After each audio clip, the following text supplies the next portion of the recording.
poema, como un orgasmo após outro nunha produción fordista. Non posso mentir, non sou o mellor amante. O pior de tudo é a cadencia, como unha dição monótona, e o silencio cúmplice das expresións, o rosto inmutável, a pelechación morna e suave. Repetir que non é posível chegar máis lonxe, ficar nun beco oscuro, estreito e húmido, sen apenas unha saída certa. Perguntar máis unha vez, porque o verso non chega ao final da páxina.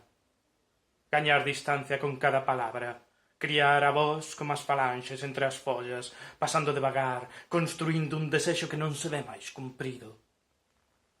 O poema é a imaxe refletida no espello, onde se procura o propio prazer, o amor, a beleza, que o corpo acredita ausente.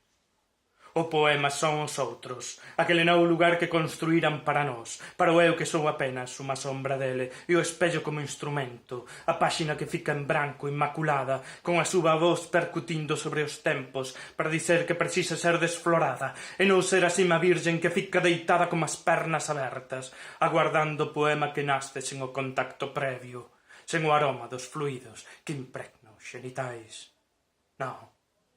Non quero morrer así, sen o berro desesperado, sen raxar a páxina debilitada pelo cuspe e as lágrimas. Desexo morrer con a pequena morta aprofundando como un cancro que se expande, que se nutre do propio ser. Asín, como a voz que non mingua e repete asín, asín, asín máis unha vez.